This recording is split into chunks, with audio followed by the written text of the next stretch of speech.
Hello, everyone. Welcome to our Juneteenth Learning Lab for February. It is Black History Month, and we are ending it off with a bang. We are really excited to have our panel that we have coming up, and I will defer to the introduction, but I just wanted to tell you a little bit about who we are first.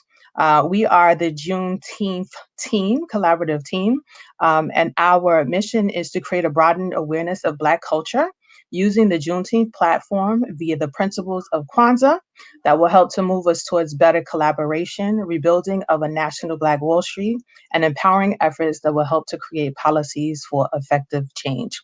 And we are doing that currently by having monthly learning labs where we are talking about things that are pertinent to our community. And this next panel that is ending off Black History Month and starting Women's or Her Story Month, I am going to bring on our moderators for this evening, which are Pippi and Jamie. And welcome you guys to the stage. Hello, ladies. Hi, how are you? Good. How are you doing? Fantastic. Happy to be Good. here. Hi, Jamie.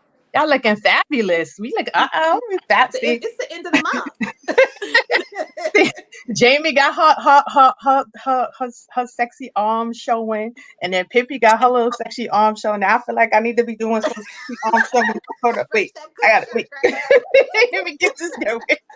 I see this started a little earlier. We're gonna tell y'all a little story about that later. But I wanted to give you guys the platform. Thank you again for being a part of the Juneteenth team and making things like this happen. If it were not for you guys, we wouldn't be here. So I am going to pass it over to you guys so that you can introduce our panel for this afternoon. Wonderful. Thank you so much. Well, thank you for having us, and thank you for allowing us to be a part of such a wonderful experience coordinating the 3-day Juneteenth Summit that we are working on continuously with an incredible and phenomenal group of women who have come together to create an experience for our culture about upliftment, empowerment, entertainment, education. And for the last 6 months, we have been working diligently to ensure that we have a successful event come June. So anybody out there, everybody out there, stay tuned, be prepared. Come rain or shine or pandemic. If it's no pandemic, no fear of pandemic, we will be outdoors. Location TBD, but look forward to being in a major local area in Brooklyn. And otherwise, if there is the issue of pandemic, we will be virtual and still an incredible experience that you need to tune in for. So with that being said, like Athenia said, we have an incredible panel today. We have the ladies of Roca.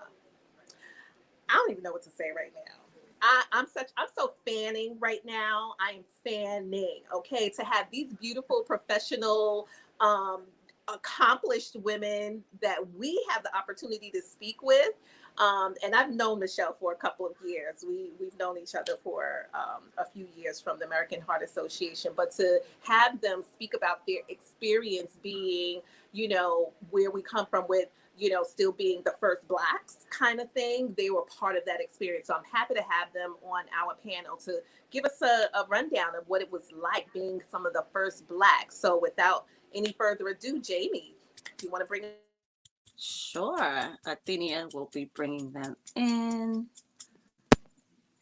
We have Michelle Tolson. We have Kenna Garcia. And Keisa Parrish. Hi, ladies. Hey. Hello. I need to one shoulder it. I know I don't have a shoulder out. So I got one shoulder. I'm sorry. I wasn't prepared. I know. Get some shea butter and just soften it up, moisturize it up, shine it up. They say, listen, the two pink are giving me life, so you are doing just fine. Yeah. You guys look beautiful. I was like, wait, I'm seeing shoulders, I'm seeing beauty, I'm seeing all of this popping stuff. I was like, wait a minute, this hot sweater had to go. Welcome, ladies. Such a pleasure. Welcome. So we would like, we have about an hour and a half to discuss what your experiences have been like. You guys are amazing legends as far as I'm concerned in the theater and entertainment world.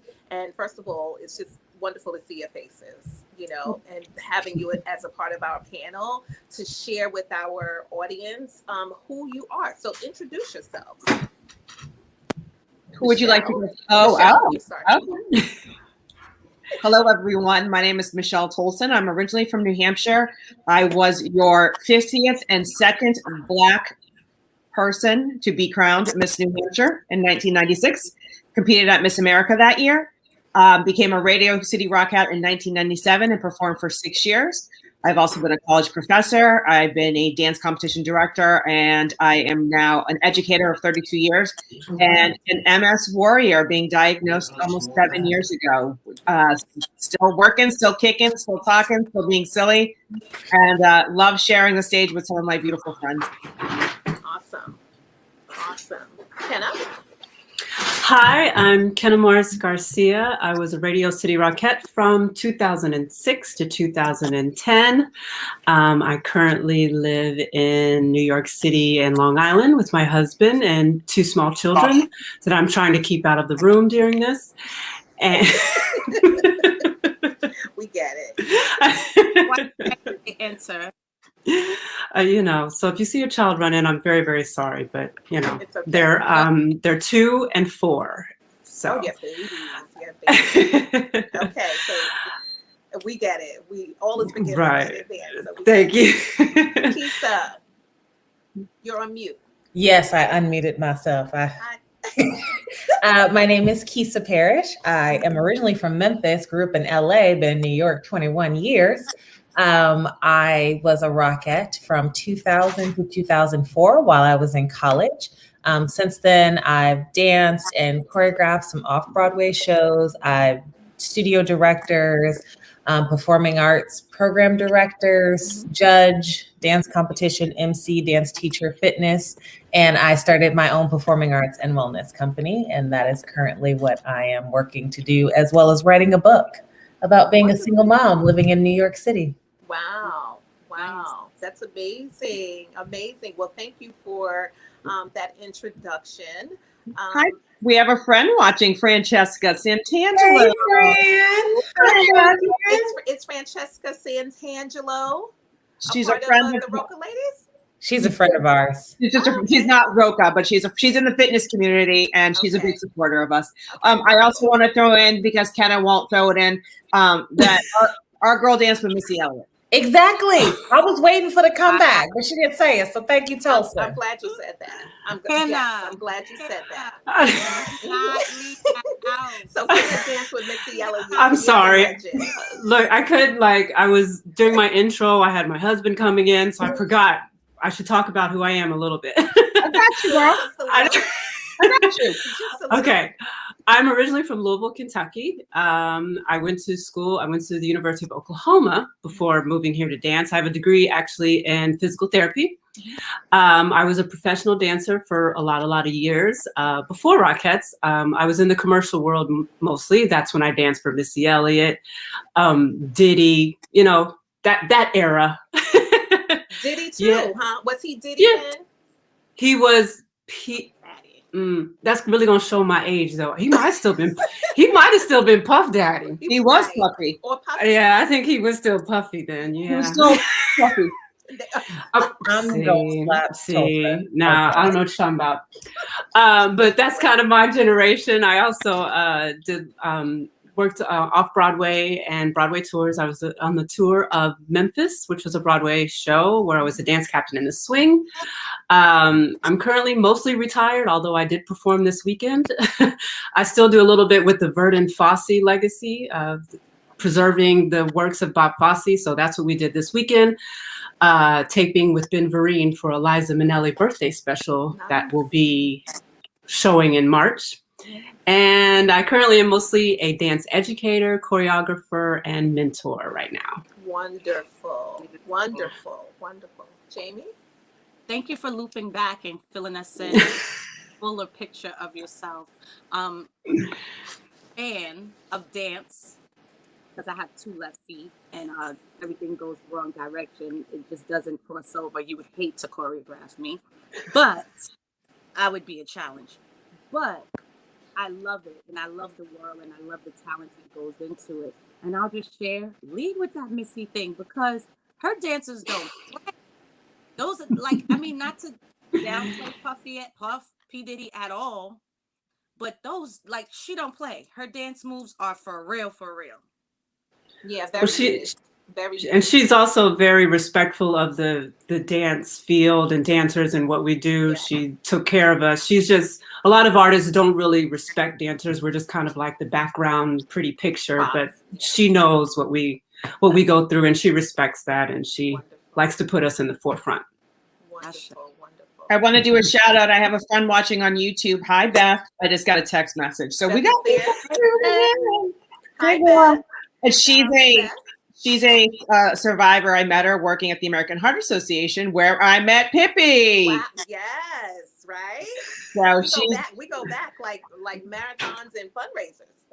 But yours was fun, though. That was a good time. So exciting. So exciting. So just so quickly, I'm sorry. So quickly, how I met Michelle. I'm a runner, avid runner, what you would call me an adult onset athlete, anything over 30 and taking running seriously, like literally paying for pain, you know what I mean? But I met them because they were doing a fundraiser for awareness for, heart issues and things like that. So my job was to raise money by starting very, very last in a half marathon. I had to start absolutely last. And each person that I passed was $1. So I took that, and I did this with a broken toe. I broke my toe the night before, literally broke my toe the night before. And I ran the entire marathon and half marathon in 2 hours, I think 2 hours and 39 minutes or something like that, and raised over $4,700. So that means I passed 4,700 people. It was awesome to be there so much fun. Start so much fun. And at the finish line, hearing them just call you out, like just a crowd cheering for you. And I'm like, she's broken, but she made it. I'm like, yes, limping. Wow. It was really awesome, though. It was so much fun. And we've been friends ever since. So yep. Yeah. So here we are. So let's get on with the show, right? So one of the questions, I have some questions from some of our people who are interested in this conversation, hearing who you are and what your experience has been like. So one of the questions we have is, what formal training and education is needed to become a Rockette? I think we all have different backgrounds in that, and I don't think there's one right answer. I spoke to somebody this week on our IG Live for Black History Month that Kenna had put together for the Rockettes of Color, and she didn't start dancing until I think she said high school. But I'm considered a late starter as well. I didn't get serious about it till 10, but there have been women that start at 2 and 3. Yeah.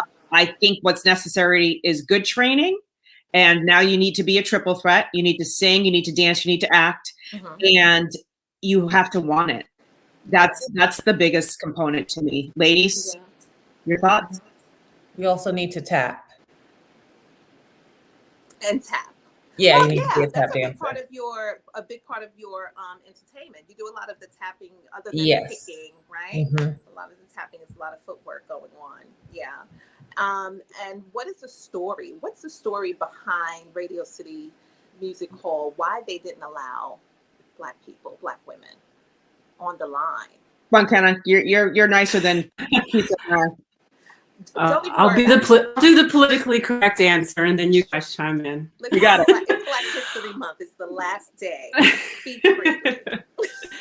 So what it was is they said that it would mess with the uniformity and the precision of the line. It would be too distracting to have pops of color thrown in there. So that is the reason that we were all given why. We were not included until, 1987, which was during all of our lifetime. So, wow. And they didn't even allow the Caucasian women to get tan. Like, they weren't allowed to go to the beach. They weren't allowed to sit out and sunbathe.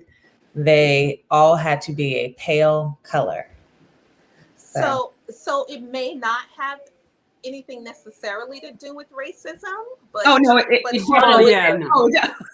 but They didn't want anybody looking like you might be mixed or chocolate or Wow. light-skinned chocolate or No hot cafe yellow. latte, no mocha latte, Cafe mocha, nothing. frappuccinos. No, it was. You got to look porcelain white. It stated That's that in the beginning. You had to be white to audition for. It was in their their breakdown. Uh-huh. No black people were allowed, and when we were allowed in the 80s, Keisa and I came along a little later. Keisa was our center girl, and though they allowed women of color on the line, they did not allow women of color to have an identity yet.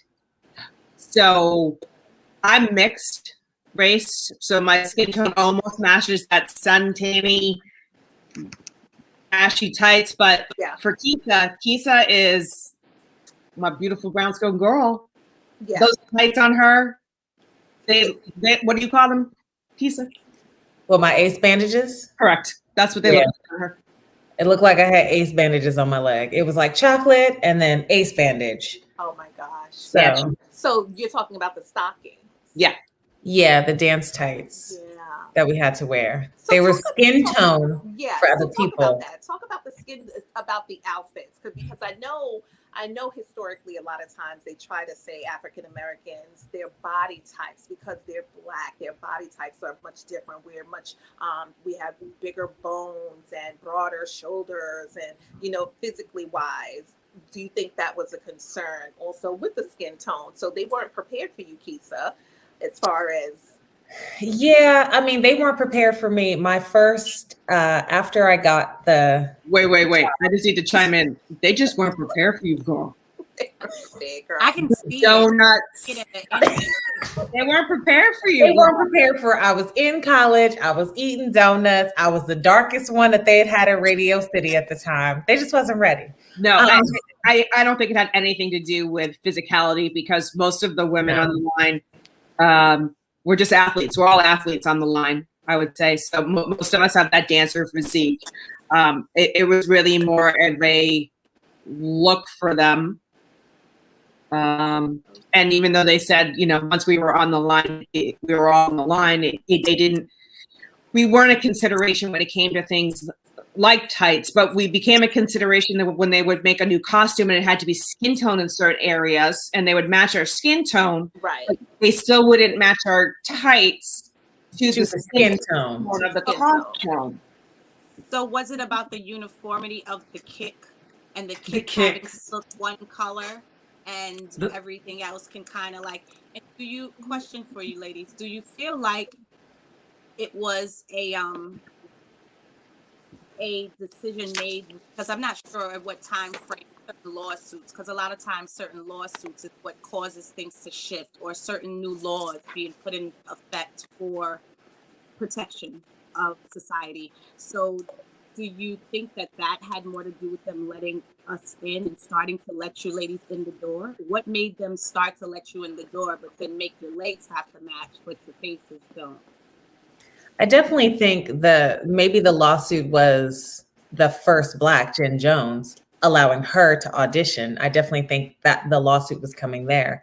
But as far as the color of tights, they literally had a clear, solid production book that stated that the legs needed to be the same color, not to break up the kick line, not to break up. So when we went to them and said something about our tights, we were given like, well, these are the rules. This is what the book states. So I don't think they would have thought of that as a lawsuit waiting to happen, because after the fact, we found out that the same thing that me and another Rockette sat with the production people in meetings about for over a month, they had already done 4 years prior. But then when we got there, they gave us back them ashy tights. I said, so you got Black girl tights in 95, but when I got there in 2000, I had to ask for them again? Interesting. They tried it. To be told the same thing that she was told. You just don't break up the line. I mean, you would have thought no one had ever asked them that before when we asked in 2000. And she's like, no, I did it in 95. Wow. Oh, that's interesting. And to answer Athenia's question. You saw it? Yeah. Yes, I did see her question. Yes, there have been much chocolate girls after me. I'm like, yes, dark chocolates, get it. Hey. So they have evolved over the years, or at least they're I still trying. mean, I mean, Are the tights still ashy? The tights are still with the same. no, that they have shoes now that even match their skin tone, and that's been a thing that's become new in the industry anyway. yeah. When we were performing back in the day, this is before Kenna was on the line with us, because Keisa and I were on the line before her, and I was on the line because I'm old before Keisa. You were not old. I am old. The shoemakers weren't making shoes that were skin tone for women of color. You've seen it all over the place. They just started doing point shoes for women of color. And the last, I don't know, what would you say, Kenna? You're more up on that. Like LaDuca started, and Keisa, LaDuca started doing shoes of color or more color, what, 10 years ago? No, they just came out this summer with that whole thing. I knew that dark chocolate came out this summer, but I thought they had They did. They had a They had around. 2 shades, right? That was Yeah, they like had 2 shades. 2007. My shoes were always, and my tights, I don't know, I came along a little later, and I was in the outer markets as well. So they always dyed my tights and my shoes, and they would come and ask me. I also had a very, I don't know, my personality was a little different, so they knew not to like mess with me. So they always came and asked me, you know, is this right? Is this right? No, But I wasn't in New though, York. I was out in the outer markets, and I remember things were a little seeing different there. A I little more remember seeing a diverse. very chocolate girl in Chicago on TV, and she had chocolate tights, chocolate shoes, and I was like, how come she get her stuff? Why are we still fighting at Radio City? Isn't that where we originally came from, Radio City? Shouldn't they have the stuff too? Not just But the outside market? I think because we were in those cities, and you know those cities were not about like Chicago. I was in Nashville. They weren't about seeing a black girl up there with wrong stuff. I started in Chicago in 97, and we still had the terrible Trapezios that didn't point. Crap. Well, yeah, they had made LaDucas yet. LaDucas didn't exist yet. You know what I'm talking about? You saw the shoe, you like the clunk, clunk. Yeah. Yeah. But let us clarify. Radio City is owned by Madison Square Garden. This is not anything against Radio City in general. I had amazing dressers. I know that Keisa did too. We had some of the same dressers. We worked with some amazing people. So I don't want you all to think that are listening that, it's a trickle down. It comes from the top, and the top is over at Madison Square Garden. Yeah. And I'm a Knicks. I am a Knicks fan, and I'll say that proudly on this stage. So say no more, because the downfall of the Knicks is the top of Madison Square Garden. So I hear you, and I hear. And Francesca just chimed in, who's watching that. I'm killing her, so I'm glad she's enjoying our broadcast.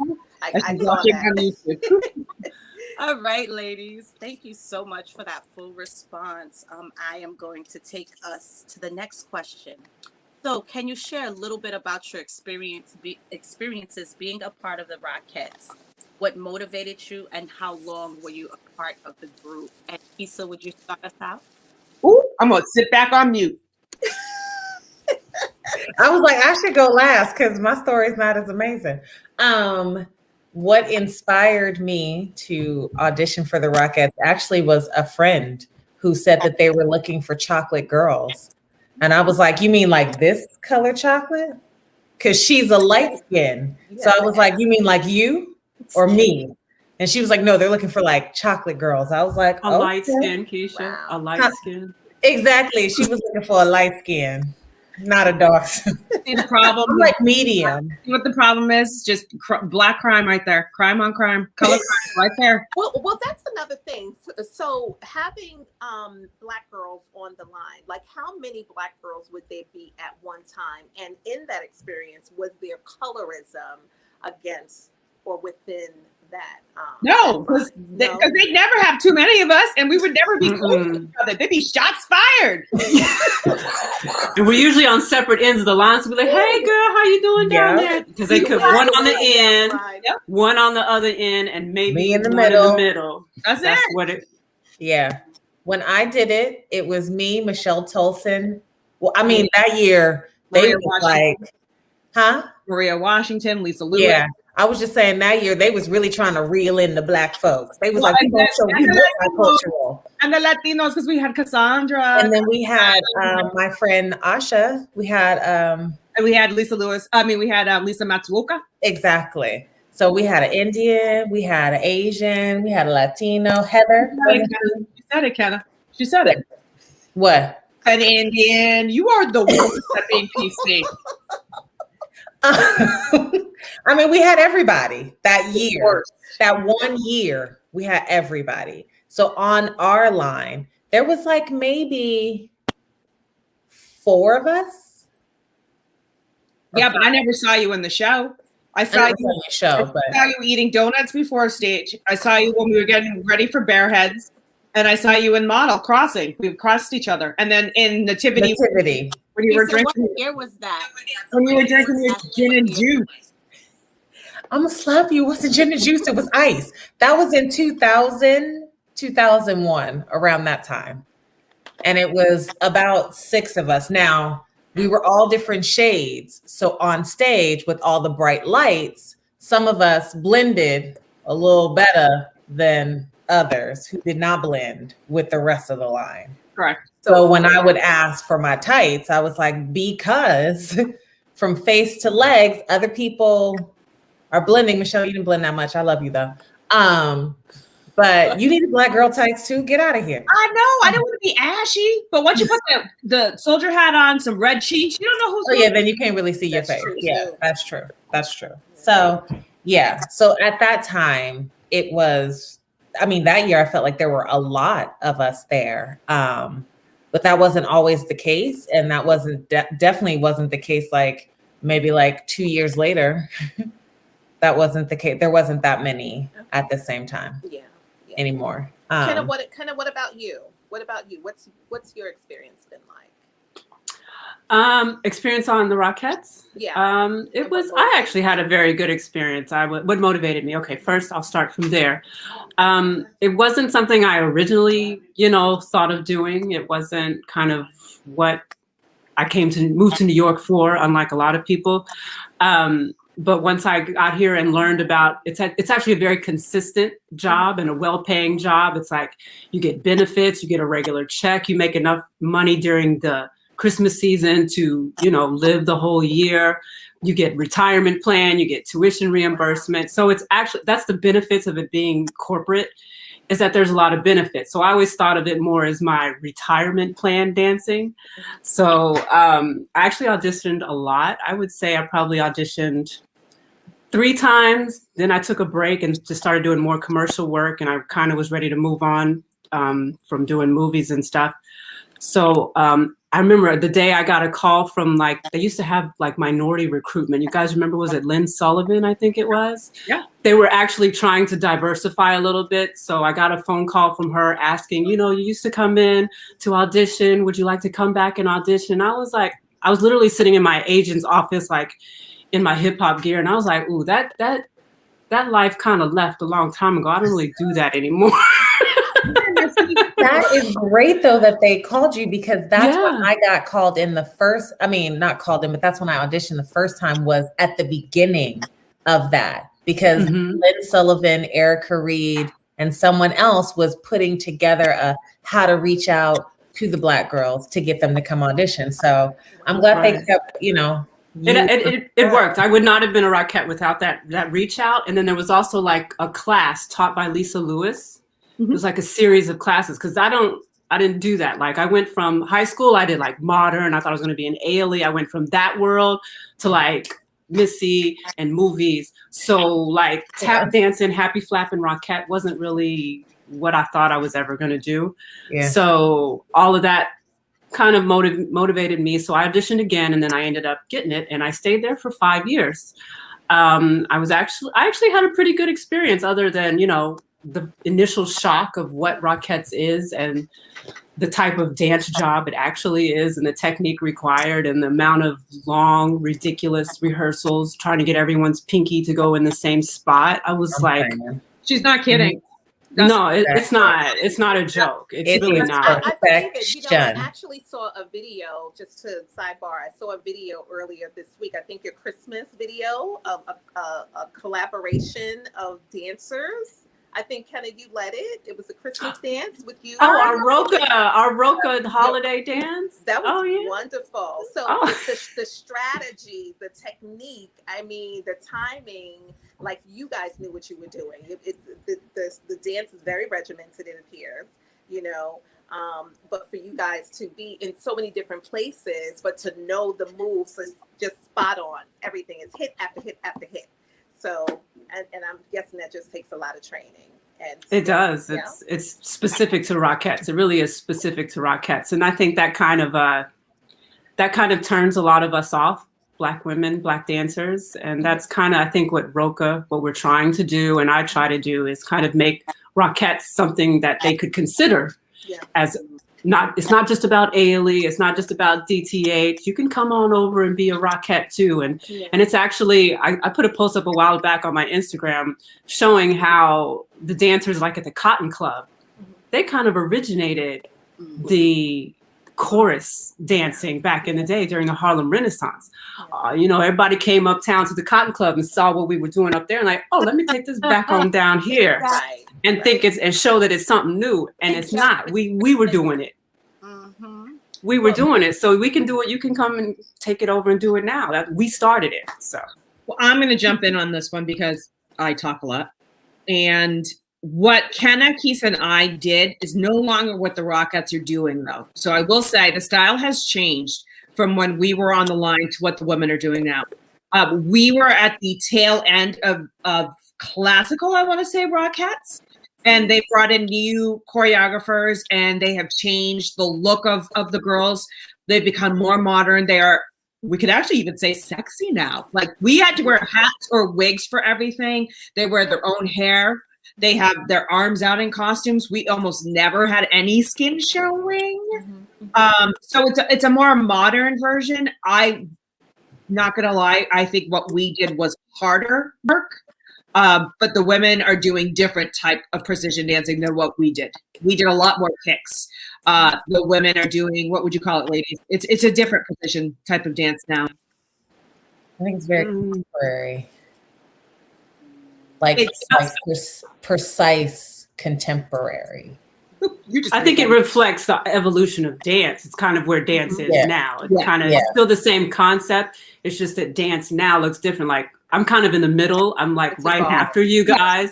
I was kind of with the Linda Haberman was a Fosse dancer. So all of her choreography was very Fosse-ish, and she didn't really tap dance. So we didn't do a lot. Like, we did 12 days, and somebody came in. I think Horace came in and did 12 days. But I think it's just an evolution of dance, because now what they do is more kind of the jazz they do now. And I say jazz because it's different. So I just want to say there has been an evolution. So when Kenna asked me to do that video with her, I'm like, girl, I don't know that style, because what they did was the after style of when I finished. And I know how precise it is to get it. So I didn't feel comfortable participating because it wasn't the style I knew as a Rockette. Because like you said, you watched it.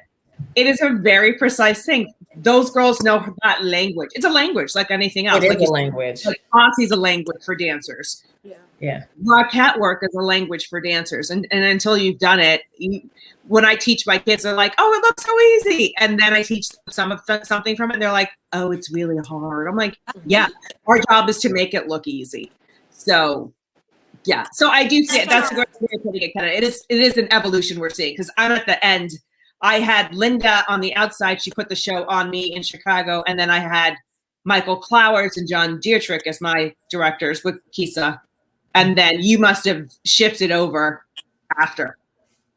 So, Michelle, what motivated you to join the Rockette? I have no fear. So I just come back from Miss America, and I like her. You know, I was just like, I'm so thin. And I wanted to prove to my mom that I could get a gig, and I took a bus from New Hampshire, and I got in line with 600 other women. No exaggeration. There was a CNN interview where you can see me real thin, just chicken bones, stick it out, just so thin. And I went to the 2-day audition, and and was cast to do Chicago. I went to Chicago for my first year as a Rockette, and loved it, and met some wonderful people. I'm sorry, this is my cat, Madison. She likes to join any Zoom call that I might. Say to Kenna, Madison is welcome. How you be unapologetic about the animal babies, the real babies. Be unapologetic. Just wing with it. She's these two know she's always on too. She'll kiss me, she'll bite me, she'll everything. But yeah, I just had no fear after being at Miss America, after being on stage and knowing 1 million people who were watching you. I was like, I'll just go. What's the worst that could happen? I don't get it. And then I got it. So I did it for 3 years in Chicago. I auditioned when I moved to New York, and made the line in New York City. And then I met my girl Keisa, who's been a constant in my life for 21 years this year. Awesome. Wow. She auditioned when she was 8. You so kind, Pumpkin. You so kind. Forget about child labor laws, right? Beautiful. I was 11, auditioning for the Rockettes. Prodigy. Give us an idea of some of the major challenges you ladies had. Hold on. Did y'all have to slap a bit? Hippie, before you go there, Wait, Hippie, sorry, go ahead. I want to we ask can't hear you, sweetheart. something. Jamie? I can hear you, Jamie. Really? Okay, can Michelle hear me? I can. I can hear you. Me. Okay, because I did have a question popped up for me. You said something about your mom, having to prove to your mom, but I also, then the question came About a support system. What is your support system like? How did you manage your personal lifestyle? What would you change? Would you have picked another direction in life? Yeah. I mean, This all is of coming us. from Shanique Best. Shanique Best is asking this question. Thank you. I couldn't find, I was trying to locate the question. Okay. We got it. So All of us knew that Rockettes were just a moment in time. Like Whitney Houston said, just one moment in time. Get it. Give it to me. Rockettes, everybody doesn't get. It's not a year-round gig. We're a seasonal gig. We're 6 to 8 weeks at the most, depending on the length of the show. Some seasons we stop before Christmas, before New Year's. Some seasons we stop after. People also don't realize Broadway does 8 shows a week. Depending on which cast you're in, you're doing 15 or 17 shows a week in New York. If you're in the outside markets, you're doing 12. So there are how many? Thank you. We did 20 one year. That was the year I thought I was going to die. 20 shows in 1 week. Where were you? You must have Costa Mesa. Yeah, I made a lot of money. You made so much money. I was this thin. This thin. This thin. Yes, you were. Yes, you were. Looking for donuts to eat. Looking for donuts. Okay. So to answer your question, yeah, we for Radio City, it's just a blip on any performer's career. I was lucky. I'm a very different beast than these other two. I have always been an educator. I've always been a dance teacher, and I still am a dance teacher. So getting Radio City was just a fun outlet. I had a moment where I was able to stand on this glorious stage and live out my moment and show my students that you can do it even if you're not the best, because I was up there with Broadway dancers. Not going to be the best. Not the best. I'm a great performer though. But Keisa and Kenna, Kenna's dancing with Missy and Puffy. She was making thank you in 20 shows a week. Just putting that money in dollar bills, Yo, I should have never told y'all that. I'm never gonna hear the end. Michelle is never gonna let it die. No. Just so you know, Kenna, we gonna be 72, and she gonna be like, Kenna, show us a Missy Elliott move. You just pull out a donut. Pull out a donut, Keisa. Okay, first of all, the fact that you said it was a blip, I didn't think that. I was 18 when I got the show. I was like, yes, I'm a dancer. Well, yes, but I mean, it wasn't like a year-round gig is what I mean. It's a blip. No, definitely wasn't a year-round gig. Definitely wasn't a year-round gig. Gotcha. But I didn't see it as a blip though. My thing was I didn't see it as a blip. Good question. I thought that was Do we need to go back to her question though? Shanique's question? Yeah. Asking about the support I system. know we haven't finished. Okay, sorry. What was our support system like? I'm gonna shut up. I promise. Go. Somebody else. Well, I mean, I had a great support system most of the time. Well, he was my boyfriend at the time, my husband now, and then I had my parents. I did the show in Nashville. I was really from Kentucky, so it was like a whole thing. I had the whole church. Everybody I grew up from drove 2 hours every year to come see the Rockette show. So family support was great. My family was always supportive of a dance career.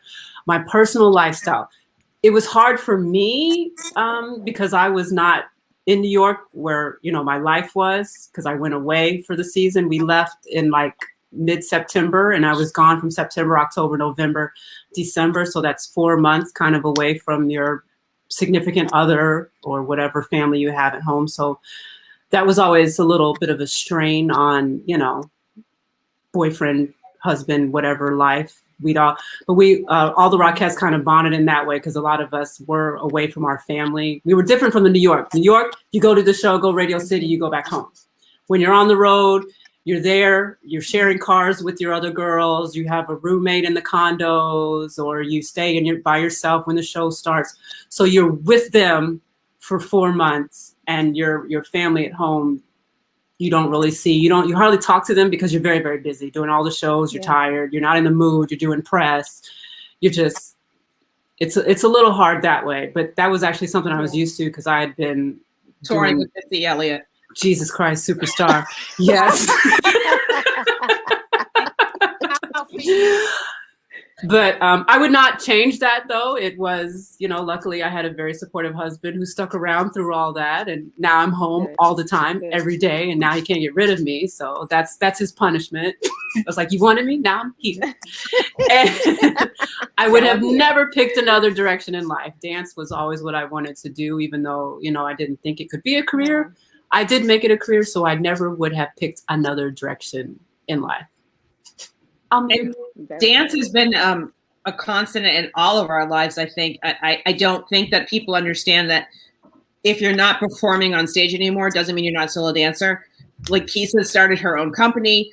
I have been teaching, whether it be recreational, competitive studios, college level, workshops, intensives. There's always a way to do what you love with dance. And we're all gypsies. We all learned that back in the day before we were getting jobs. What else can we do? You know, some people went commercial because like those Target commercials and Old Navy commercials have dancers on them. You can get one of those. You can pay your rent for a bit. So, you know, we all figured out how to do dance somehow in our life. Some of us have been performing longer. For me, I've always been a teacher. I started teaching at 15. So I knew where I was going with dance. I just wanted to be able to have that professional experience for my students to see, so I could relate to them better and give them some ideas. But I love being a Rockette, and I've had both sides because I did Chicago for 3 years and then sat down in New York City for 3 years. And Kenna's completely right. Your staff becomes your family. We spend Thanksgiving, Christmas Eve. We're doing shows on those dates. We have Thanksgiving with each other. We talk to the families, but you're so in this cast that's it.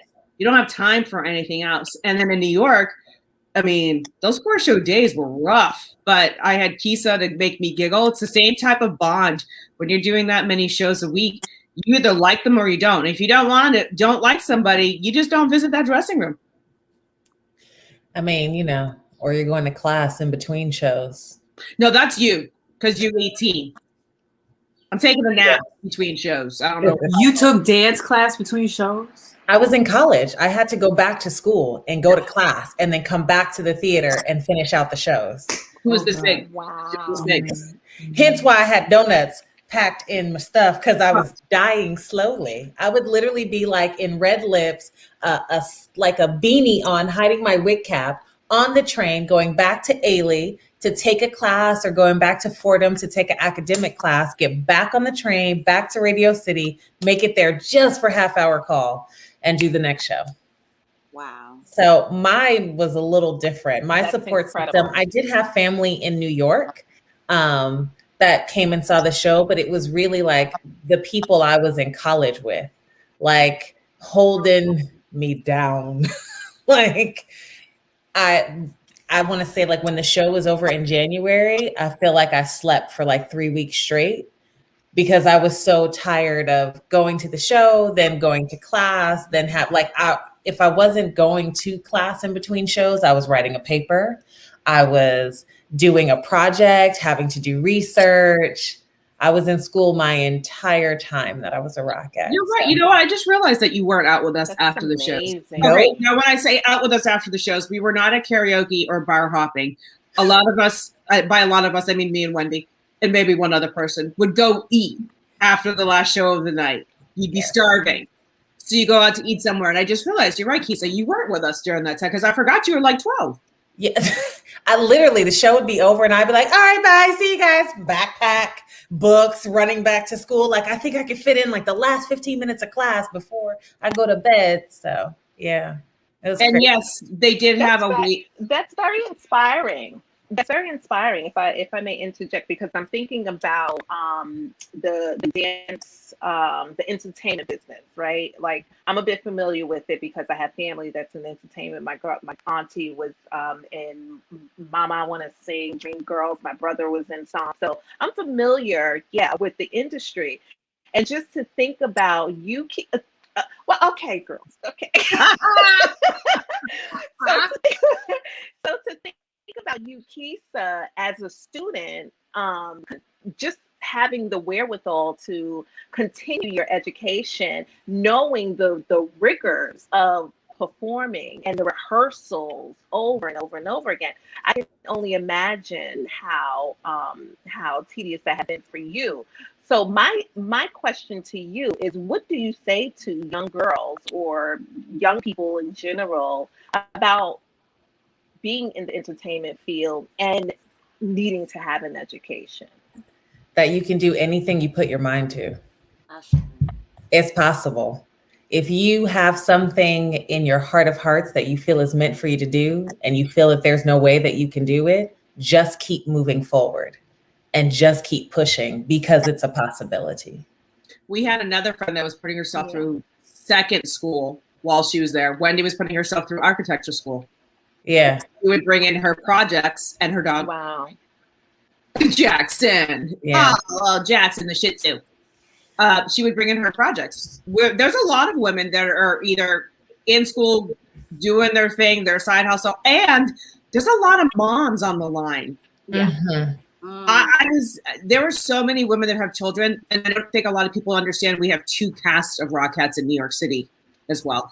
We have a day cast and a night cast. So a lot of our moms get to do day cast so they can be home at night with their children, or some of them choose to do night cast because their husband was work during the day or whatever. We have a ton of moms. They're incredible women.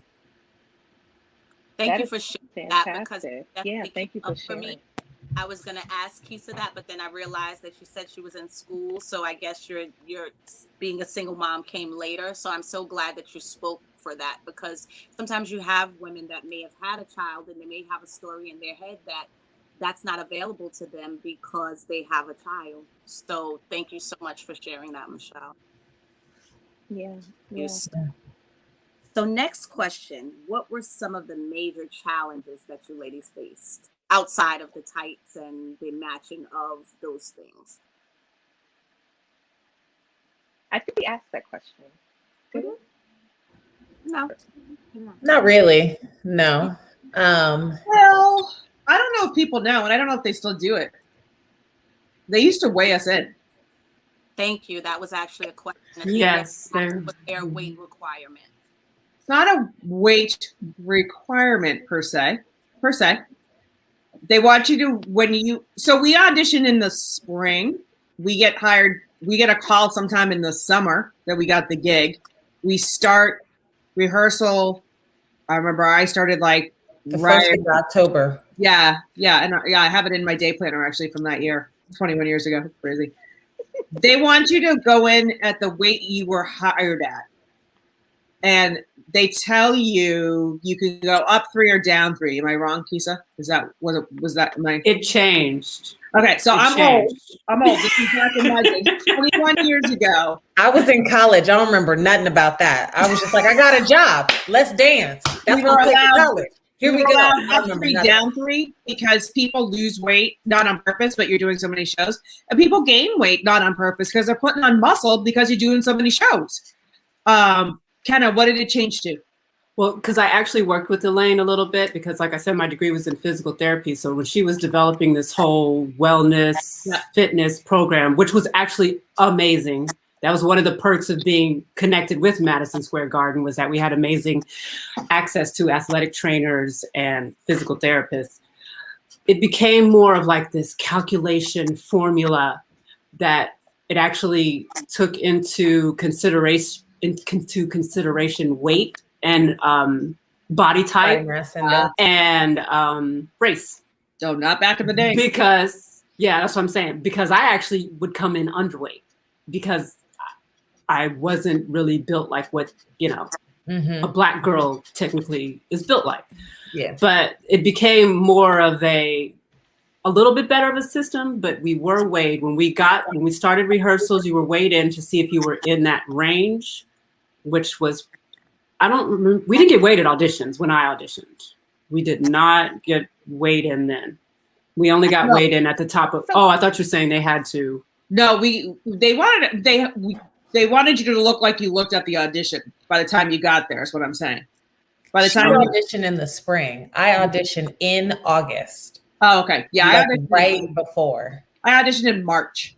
Yeah. I don't remember what I did. I really don't. I auditioned right before. Yeah, but it was like the first week of school. It was an up 3, down 3 back in the day. Yeah, we just had to be in that range for your body type, for your personal range. It was more personalized. Completely wrong because I have MS. Yeah, Keisa, I said it. Slap you. It could be blame everything on MS. It could have been up 6, down 6 is what I mean. I don't know why 3's in my head. 6? They wouldn't let you fluctuate 6 pounds. I'm pretty sure it's 3. It was 6. It's got to be 3. 6 is too much. It had to be 3. 6 is too I didn't have to deal with any of that until the very end, when it was my junior year of college. Senior year of college. And I had a lot going on, and I think I gained 1 pound. And they literally were going to fine me if I didn't lose 1 pound. And I was going to have to sit out for the last week of the show. I'm like, I am in college. Can't do that. I'm graduating. They can't do that. I don't really know what's happening. I still have bills to pay for my college. Like, I'm a little stressed out, but I'm still trying to do the show. And you're telling me 1 pound, I can't finish the season. We literally had 2 days or like 3 days left of the season. Yep. And they were like, if you don't lose that 1 pound. That's illegal. They can't do that. They tried it with you. They can't do that. The nutritionist was like, girl, just go take a laxative and go back in there. I was like, no, they can't do that. They can't do that. They were trying it back in the day. Kenna they were trying to. Kenna's like, they cannot do that. They can't do that. She like, they can't do that. They used to call me mama because I've been like this for like 15 years, even before I was a mom. I'm like, no, they can't do that. She's sipping her gin and tonic. I was like, they got a problem with it. Tell her, come talk to me. Exactly. Yeah. No, they were scaring you. That actually is not right. It's not right, actually. So let's talk about Roka. Who, what, when, how fabulous are they? Tell us who Roka is. Michelle, you got this. Go ahead, girl. Yo, when she slipped that chair back, I was like, who gonna talk? Because y'all don't want me to say. The Rockettes of a Color alumni was established a couple of years ago via Facebook and didn't really take off until this year.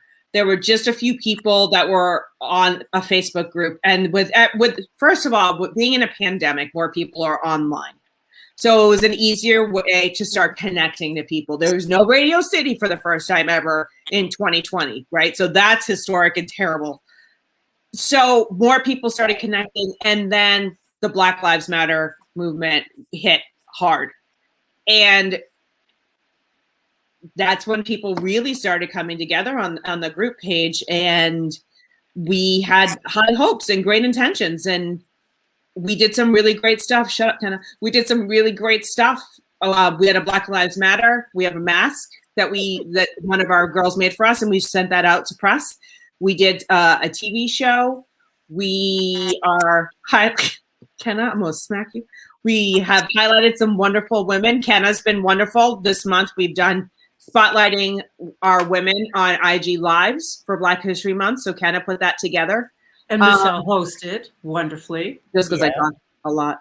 So we're in the process of trying to figure out how we want to move forward. We now know there's 63 of us. 63 of us. And the Rockettes were established in 1930, what? 1932 was the first. I just know that was the first time they did. Was that the Rocks or the Roxyettes? Anyway. Exactly. I think the Roxyettes were in 1930.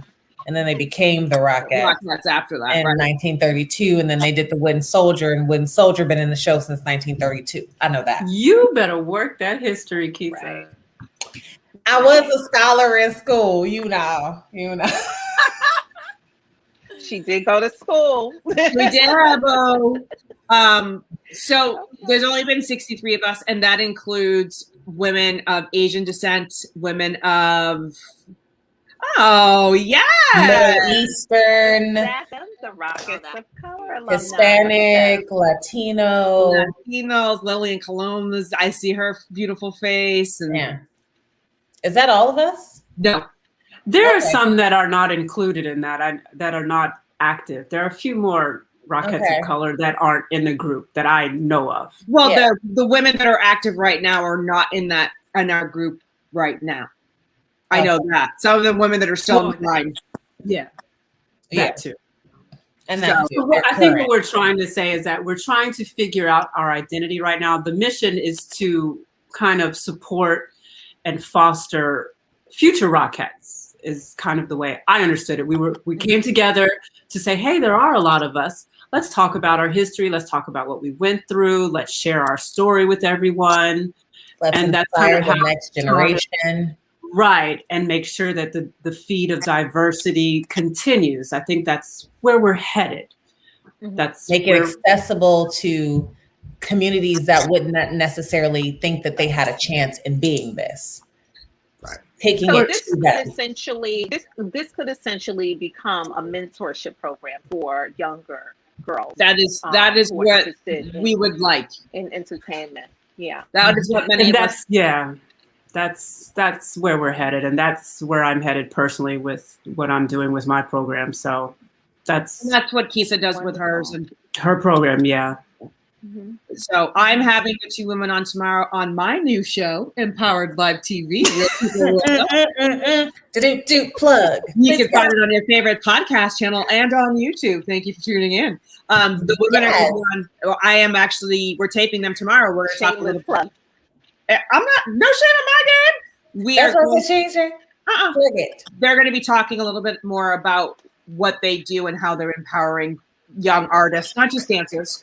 I think it's important to be just artists in general, and male and female, not just women. We are all encompassing. We hold up our youth that want to be artists, because it's hard enough to want to be something that is seen as a non-money maker in the Black community. Hate to say it, but a lot of parents do not think going into the arts is going to make you money. And a lot of us do it for the love of it. And loving something you do will bring you more happiness, and you'll get some money. So we're trying to help males, men and women, follow their paths and show them there are other ways to get that. Being a dancer doesn't mean just on stage. You can do it in so many different ways. And so that's what we're striving to do, the three of us, in our separate entities, but definitely together. Yeah. Wonderful. I can definitely feel the energy of that. I can feel the energy from you ladies. Any men and young ladies and young women that gets all over the place here.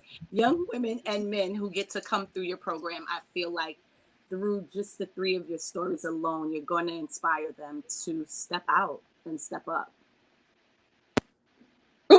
Why'd you get all shady side eye on me, Keisa? I was reading the chat. Girl, I'm blind in one eye. I got to look close. She's actually not lying about being blind in one eye. That's the thing. Not at all. Not at all. I'm a dancer who's blind in one eye. So why can't I blame it on the MS? You blame it on blind on one eye?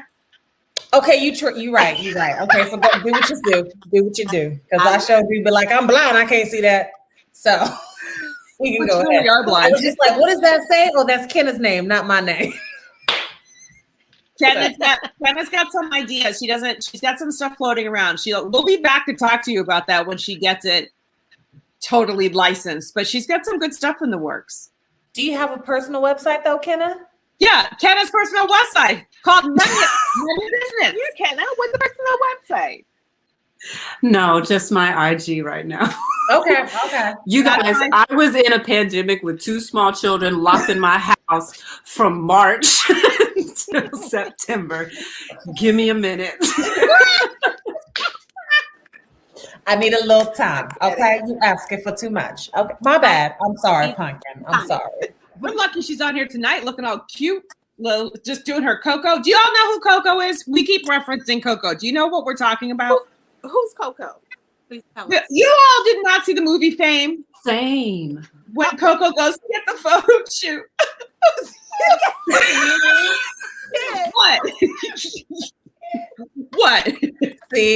See what happens when you put the two of us together. You're telling our age though, girl. They're telling the age. Come on, 1980 that movie came out. I was living my glorious life. You want What'd you fame? say, Pippa? I said, you want fame? See? Full cost. So You tell them. your question, you're lightening the mood question, because there have been more than one references in this conversation to slapping someone. So you ask your question, because that was your question. Yeah, I thought I asked it already. Did you come close to ever having to have to slap a bit? You know what I mean when I say bit.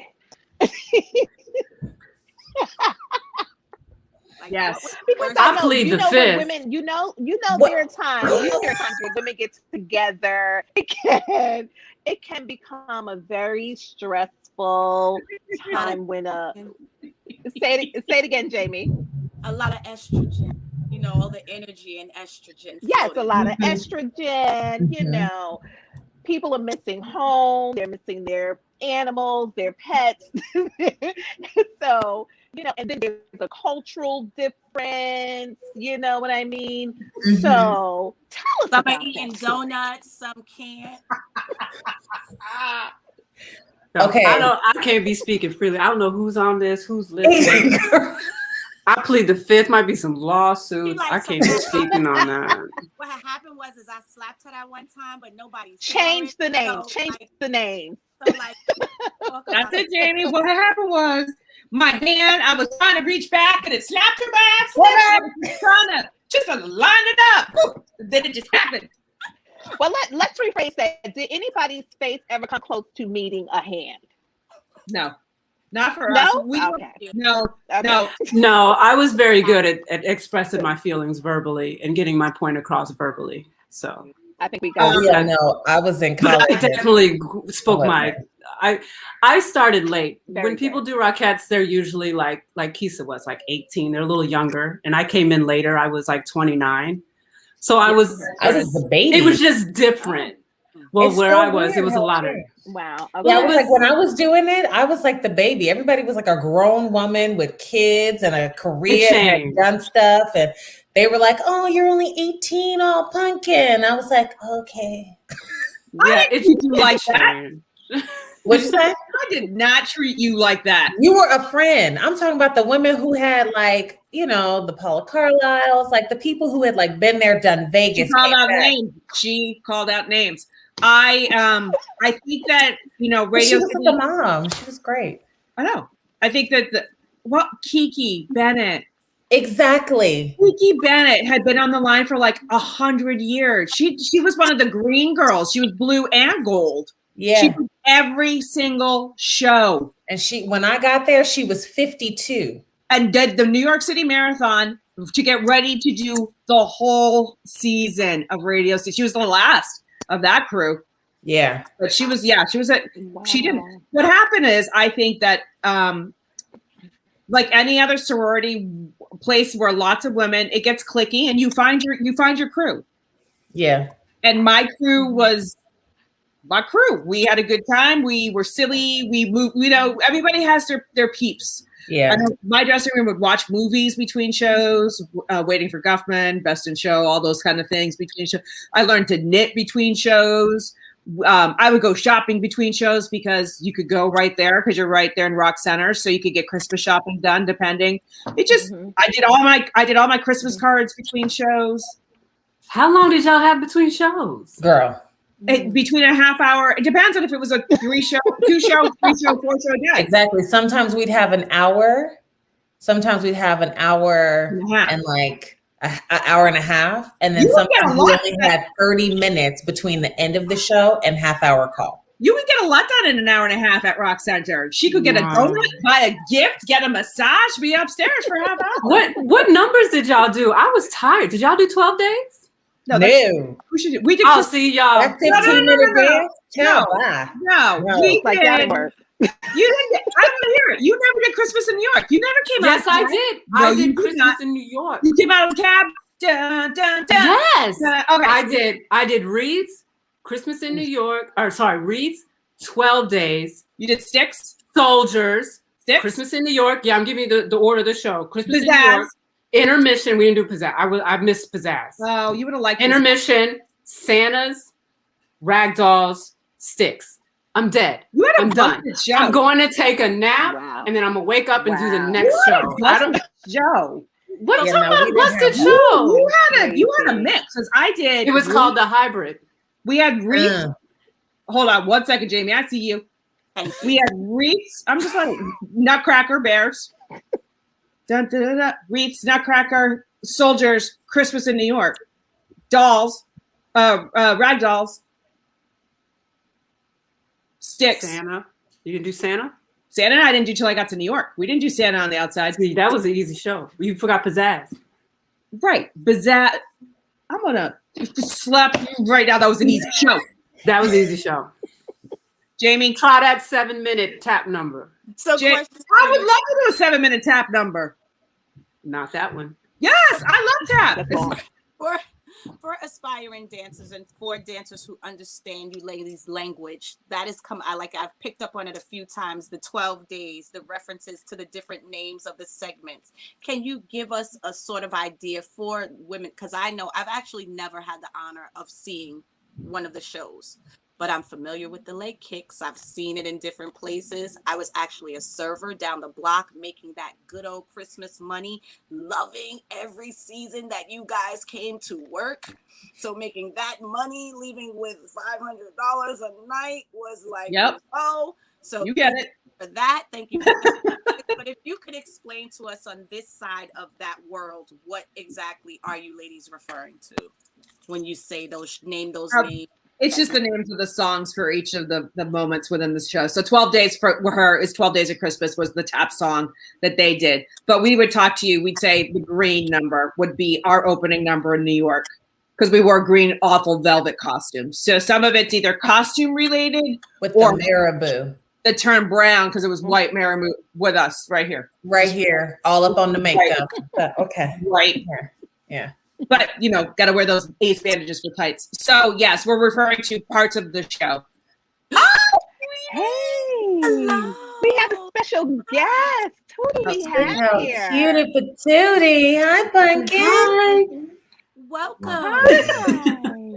Oh, wait, here comes the other one. Come here. Oh my goodness. They're gorgeous, Kenna. Hi. Thank you. This is Carson and this is Beatrice. Hi, look at Beatrice is a hot ticket. Beatrice is a hot ticket. Oh, she's a mess. She's a mess. Is she? Looks more ready than me. Exactly. Oh, you can't see her hand. She's like this. She's a mess. She's a mess. She's a mess. Oh, you got her ready. She's giving you food. She's giving you. She's a mess. Don't kick that. Jazz hands, baby. Jazz hands. That's Aya. So Kenna, okay. And that's are the Jacob babies going to pursue dance?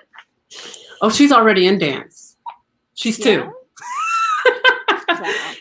She already said she's gonna be a ballerina. Oh, We're talking about that. ballerina. Yes, you are a ballerina. Did you hear her?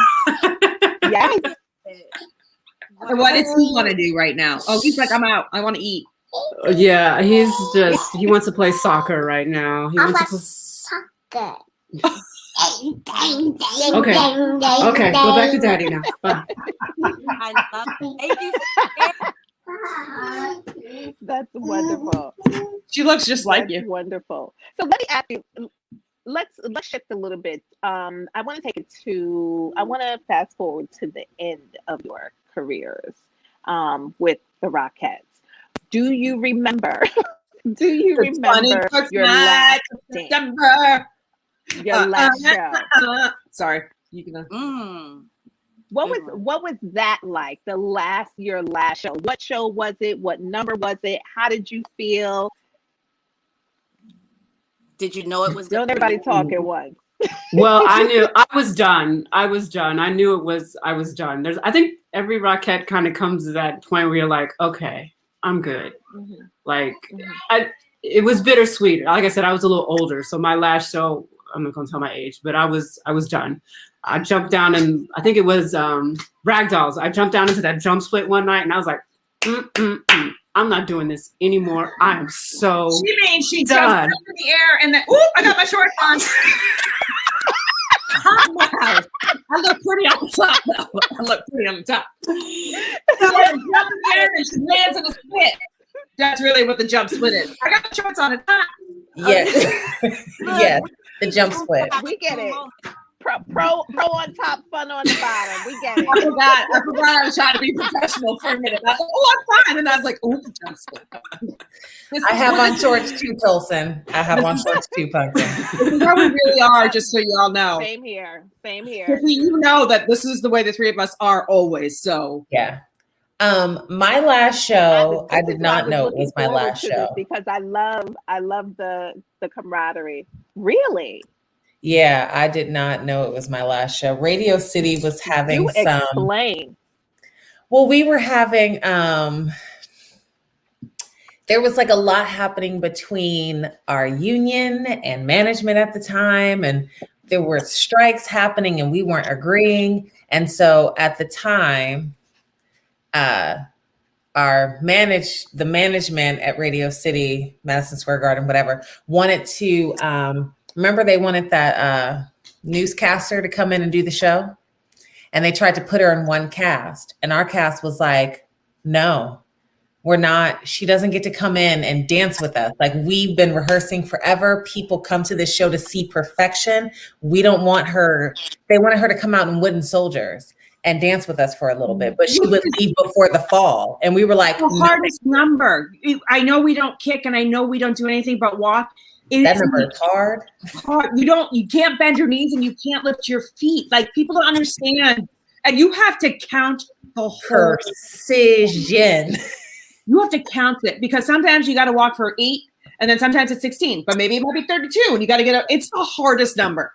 So one cast they tried to present it to, and that cast said no. Then they tried to bring it to, because there's a gold and a day and a night, what Michelle told you before. They tried to bring it to the other cast as if the cast members didn't talk. Like, the day cast didn't talk to the night cast and say, they tried to bring a girl in, and then they go to the night cast, and the night cast was like, no. And then they tried to tell us we didn't have a choice, we had to do it. So a group of us got together and wrote a letter to the owner of the establishment, it's still him, right, Jim Dolan? Mm-hmm. And we basically told on them. Mike Dolan. Mike, I believe, isn't it? Is that his kid now? His brother? Yeah, Jim. Both of them Dolan. They're all related, though. It's the same group. Gotcha. Anyways, so there was a group of us that wrote a letter to him being like, so they are trying to go behind our union, behind the rules. That's wrong. Like, there's no compensation and we don't agree with this. Well, all the people who were in that letter did not get asked to come back. And I was in that letter. Wow. And we happily signed it because we were like, are you kidding me? This is wrong what you're trying to do. But some girls, didn't care. And I was like, not only was I one of those people that signed that letter, I was also one of the girls who was like, can we get some black girl tights? They was like, get her out. Yeah. But see, that's the problem I have with AGVA. That shouldn't have even been an issue. AGVA should have stepped in, and that shouldn't have even been you all's problem. Exactly. That's the union we were in, Jamie. We were in AGVA, which is the union for us and for Disney, right? AGVA does Disney. Yeah. Circus. Disney has their own thing. It's like the circuses and stuff like that. Got it. Yeah. Operas. No, they're AGMA. Never mind. Just like circuses and stuff, which is why we're allowed to do so many shows a day instead of the Broadway union. Correct. They would do 2 shows a day. Yeah. But we do get the hazard pay for being a bear. She was like, I don't care about your hazard pay. So my last show, I didn't know was my last show. Wow. It was like, oh, okay, well, I guess this moment in life is over. Moving on. Did Kenna freeze like I'm sorry that happened to you. Did Kenna freeze in this position? I think, did she? That is the best freeze ever. Kenna, come back, pumpkin. No, this is gorgeous. I'm taking a screenshot. I just want to let Please you take a screenshot. Please take a screenshot. This is the best thing ever. That is such Oh my God. That's amazing. Well, Lisa, while we're waiting for her to melt and warm up, tell us about your last experience, your last dance. Let's say that. Me? Here she comes. Oh, yes. I'm sorry. Did I say Lisa? I didn't know it was my last one. Michelle. Lisa. Did I say Lisa? I was like, Lisa Bonet, she on here too? Oh, I know. I was like, who's Lisa? Oh, Lisa Michelle Tolson. Got it. Lisa the coach. I did not know. I have to call her. That means I have to call her. I didn't know it was my last dance. Yes. Last dance. I did not know either. I did not know either. I was in my nativity, and you clear out your dressing room and you go home. And back in the day, they would they hired some of us back by a list. There was a 60% list, and they would ask some of us back right away. And I heard from my other friends that made the list, but I was not on the list. And then if I was going to get back in, I was going to have to re-audition, and I did not re-audition. Gotcha. How did you feel about that? That's very abrupt. It's just very abrupt. After 3 years in New York City, 6 years altogether, that's the way the industry can be, though. They can use you and throw you out when they don't need you. So you can't take it too personally. Though it was hard. I called Keisa about this. It was not a good few months for me, but it is also part of learning about being a performer and knowing that there are better things for you down the road or something different down the road. One door closes, another opens, they say. For me, one door closed, and that was the end of my performance career, and that's okay. I had still been teaching anyway. I was teaching at Wagner College at the time, and I would take the fall semester off from teaching so I could perform. So it just meant that part of, for me, was done. But it did feel like a slap in the face of the way it was done, because I'd been asked back before. Is that damn slap. What came up for me is that you mentioned early in the conversation that you ladies are athletes. So it sounds like the same way that an athlete has to, because I mean, people can't play sports forever. There are certain things that you can do it, but you may have to do it from a different level and a different playing field. So that's what that sounds like. Like you ladies all just had a moment to pivot and decide who you want to be in the world. Well, we did. Some of us didn't get to make that decision. Some of those people are still there that shouldn't be there. Some of us were just because we were on that list. Correct. Me and Michelle were the same year. We were both on that list because we signed that letter. Wow. I don't know. I beg to differ. Maybe they're supposed to be there. Maybe you ladies are where you are because of all the things you're doing. And if you were still rockheading, maybe all of these young folks that are being affected by you ladies may not be inspired, taught, have the blessings of your lesson. So let them go ahead and keep kicking them legs. Yeah. I mean, you're right. Not with any shade, but just no. That is a wonderful way to look at it. Thank you for that.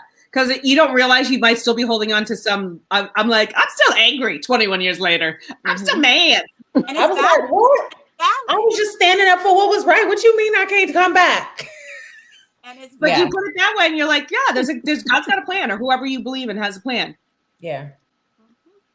I think I kind of made peace with that a couple of years ago in the like whole writing process of like starting my book and realizing like my life has been for a reason because my testimony is going to inspire someone else. And I was meant to go through that for my own testimony. So Come on, I gotta say, your background is super pretty over this last hour and a half to watch it like just come down and must be nice. Yeah. I mean, my Brooklyn backyard dumpster back here is pretty too. Look, you want to see Jersey over here? Let me just Welcome to Chelsea. I'll must take be it. nice. I love it, ladies. This has been amazing. So we It are really at has. 5:52. Do we have any more questions from the community that we missed at all? Do you want to hear Keisa's donut story before And we if sign we off? don't, I think The donuts. do we? You should. No, Yeah, there's wait. a question. Somebody asked a question, and we Tell the skipped right donut over story. it. Donut How you story. pull up the questions. Oh, How many hours of practice? See, Oh, so Athenia wants to know how many hours of practice did you do with the Rockettes and outside and on your own to learn a piece? I mean, rehearsals were Monday through Friday, 9 to 5, and Saturday, 9 to 3 for the 4 weeks leading up to the performance. we didn't have 4 weeks. 3 No. weeks? Yeah, it was like 2.5 with, it was like a 10-day. No, it was not because we started in October. Because I remember we were celebrating Christmas before Halloween. I made a point to say that to people. I was like, it's rough when you're celebrating Christmas before Halloween, but then you love Christmas. And he did, depending on who you were, because if you were a good Rockette, you didn't have to stay after for school. If you were not a good Rockette, they made you stay after it and do extra credit work. Yeah. But I usually, was a sapper. I didn't have to do that. oh, On the road, we practiced Monday through Saturday, 10 to 5 every day. And we had Sundays off. And we started late September. Depends on when our season started, because it might have been different depending on the city. But we started either end of September or very beginning of October. Mm-hmm. So for 8 about hours a day. month. 8 hours a day. 6 days a week. 6. Wow. 6 hours. So you didn't do any side rehearsals, any private rehearsals on your own, or on your own, you had to make sure I would be home in the big mirror. My first show, you had to make sure you had it. I couldn't. My first show, I remember coming home after that first rehearsal and just sticking my feet in an ice bucket because I hadn't danced 8 hours in heels straight. So your tap shoes are heels and your kick shoes are heels. So I just remember that first year, I was like, ooh, boo boo, putting those feet, just See, we didn't have that. Later on, you could only wear your heels for 4 hours a day. And we had ice baths in the rehearsal. We had ice baths in That's the because she's in the facility. 2000s. I'm sorry, in the rehearsal, you had an ice bath? Back in the 90s. In the facility. Back in the 90s, Coco, we didn't have that. Girl, well. We did have the rule about how long you could wear your shoes, though. Right, we did have that rule because Only they wear would your shoes. the union rep would be like with the whistle and be like, all right, take your shoe off. Let me see that leg again. Let me see that leg. She got shorts on. That's what I told you. I got shorts on too. I just want to make sure. Party on the bottom. I love it. Everybody's party on the bottom of that. Yeah. I haven't had a party on the bottom in 5 years. I think Put them on mute. Mute them, please. You heard me. Like, what do you need her to mute herself? Can you mute her? Just mute. Mute. I can't. Okay. I'm sorry. You guys are trying to ask another question. This whole conversation will go somewhere else. I'm going to leave that right there, okay? Yeah.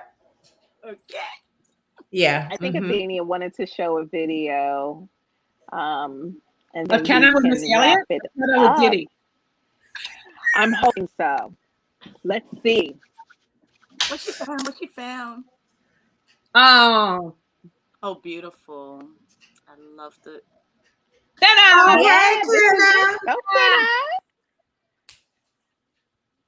Oh, wow. That's the first Black Rockette on the right. Jennifer Jones. Yeah. Wow. Wow. Oh, this is so cool. So this has been done. This is what I'm talking about. Look at it. Kenna, this is Kenna's choreography. She pulled this together. She taught the girls how to do all this. She sure did. Was she really that was she that curvy? Was she that curvy on the line? That is my very good friend. She was a little curvy. Hey, another girl on the right. That was Nyrene. Oh, there's Keisa. On the right. In my living room, which is right behind me. Cassandra. As you can see, we are all ages, all ethnicity, all sizes, but we still doing it because we still cute. Look at Cassandra. Go ahead, girl. Look at that. And we still kicking. Wow. Oh, look at us. We're so cute. Thanks, Kenna, for putting this together. Thank you for doing it, Keisa, because I know you was trying to bow out too. And I was like, I sure was trying to bow out at the end. I was like, girl, I ain't got time. I'm so sorry. I love you though. I'm gonna shout out to my former student and good friend Deanna Belando, who helped edit the video. She was so worried about making it look right. I love her so much for that. Great job. Yes, Deanna. Thank you, Deanna. That video lives on your page, Kenna. Where does that video live on your page? It is on my page, and it's also on the Roca page. On the Rocket of Color alumni Instagram. Mm-hmm. Yeah. That was amazing. So before we go, I would like to say thank you both for having the three of us, and we can't wait to come back for another coffee talk to talk about round 2. I see you, Kenna. Stop it. See, this is why I do it. This is how we do it. This is how we do it. She gets it honestly. I'm a really good chair dancer. She gets it honestly. Really, really good chair dancer. We really appreciate it. It was our pleasure. Oh my God, it was our pleasure. Just leading up to this day, the meetings, preparing for this, it was a pleasure. It was an absolute pleasure. I love the relationship that you ladies have. It's just so authentic. It's so much fun and so full of history and information, and I'm sure you guys appreciate it. I certainly appreciate it. Even coming from an entertainment background, I understand. Trust me, I understand. How about that? So I appreciate all the work that you have done in the entertainment field, joining us with our Juneteenth summit. We will see you in June, God's will. And join us. As a matter of fact, we have learning labs in March, April, May, leading up until June. Check us out on our web pages, our Umoja Events web page, on our Facebook page, Juneteenth Family Day. And thank you, ladies. Thank you. This was wonderful. Kenna, Keisa, I love you, ladies. Don't be late tomorrow morning, 9:45. I won't, but I probably won't. Don't be mad at me. All right, I gotta take my child to school, but I'll be back. I'm gonna be working on my routine. Okay, good. I'm going to answer my door with that routine. Right. Thank you so much. Thank you. It was a pleasure, you guys. Thank you. Thank you for having us. And ladies, before we go, do you have any last words? Do you have any last words for our audience? Anything? Come on, speak. You can be anything you want to be. If you're a young artist watching, don't let anything stand in your way. If you want it, go for it. Find people that inspire you on social media, because we did not have social media when I was starting out on all this. Yeah. There are so many there are so many mentors you can reach out to, people you look up to. Find your tribe. It's all good. Gay, straight, white, black. There is somebody out there that will help you and will mentor you. Please don't be afraid to reach out to any of us, because that is what we live for. Actually, the three of us love to help people. So. Awesome. And last time, let everyone know where they can find you on your Facebook or your IG. Kenna? Personal or business. I am Kenna Morris Garcia, both on Instagram and Facebook, so you can find me there anytime.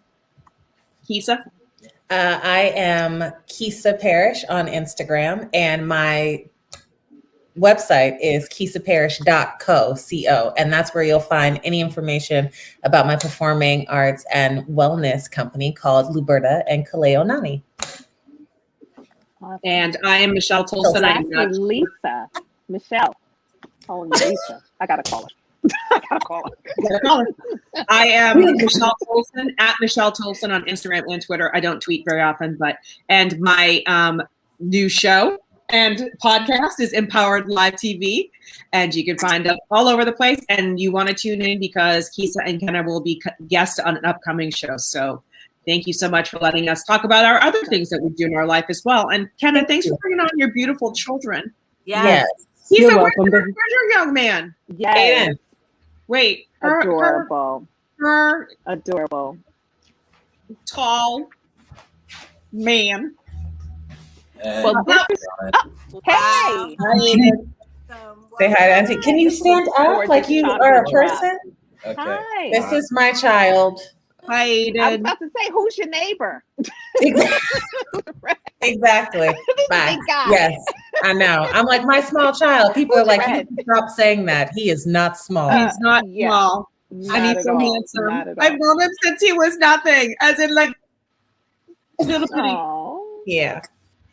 Fantastic. Well, thank you, lovelies. Well, thank you, ladies, for helping us close out Black History Month with such a wonderful, right. wonderful show. Thank you so Okay. much. We will She see said, "Did you you-" soon. God bless.